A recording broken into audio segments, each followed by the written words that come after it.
Your mother and I decided long ago that we'd rather live simply and safely than put you at risk for the sake of appearances." The irony wasn't lost on any of us. Victoria had spent years trying to make us feel inferior because she thought we didn't have enough money or status to belong in the neighborhood. In reality, Dad's security clearance and international connections put him in a completely different category from local wealthy families like the Blackwoods. We hadn't been hiding from poverty. We'd been hiding from the dangers that come with real power. Mom joined our conversation, and I finally understood the dynamic I'd sensed between my parents. "Your father and I met when I was a military nurse attached to a special operations unit," she explained. "I've always known about his work, and I chose this life because protecting our family's security was more important than impressing the neighbors." Over the next few hours, I learned more about my parents' real lives than I had in 17 years. Dad's business trips were actually international security operations. Mom's nursing degree came with specialized training in combat medicine. Our modest house was equipped with security systems that would make the Secret Service jealous.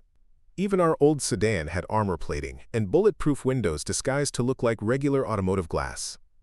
The story spread through our community like wildfire. Within hours, every neighbor knew that the quiet family they'd overlooked or dismissed had connections that reached the highest levels of government and international security. The same people who had ignored us at Victoria's garden parties were suddenly very interested in being friendly. But the most significant change wasn't in how others treated us. It was in how I understood my own family's strength and values. We had chosen authenticity over appearances, genuine relationships over social climbing, and service to others over personal gain. These weren't the values of people who needed to prove their worth to anyone. 3 weeks later, Victoria pleaded guilty to federal terrorism charges in exchange for a reduced sentence of 5 years in federal prison. Her husband, Richard, facing financial ruin from legal fees and the social scandal, put their mansion up for sale and moved across the country.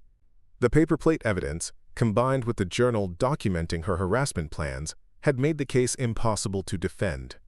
During the court proceedings, more details emerged about "didn't move away," deliberate poisoning combined with written intent to cause further harm. Victoria's motivations. Her journal contained pages of racist observations about our family, complaints about property values being affected by, quote, "undesirable neighbors," and detailed plans for escalating harassment if we didn't move away voluntarily. The poisoning had been planned as the first step in a campaign designed to force us out of the neighborhood entirely. The federal prosecutor made it clear that Victoria's case would serve as a precedent for how seriously the justice system takes harassment campaigns disguised as neighbor disputes. When someone systematically targets a family based on perceived differences in status or ethnicity, the prosecutor stated, and escalates to deliberate acts designed to cause psychological trauma, that crosses the line from civil disagreement to domestic terrorism. As I prepared for my senior year of high school, everything had changed, but also nothing had changed. We still lived in the same modest house, Mom still worked at the hospital, and Dad still traveled for work.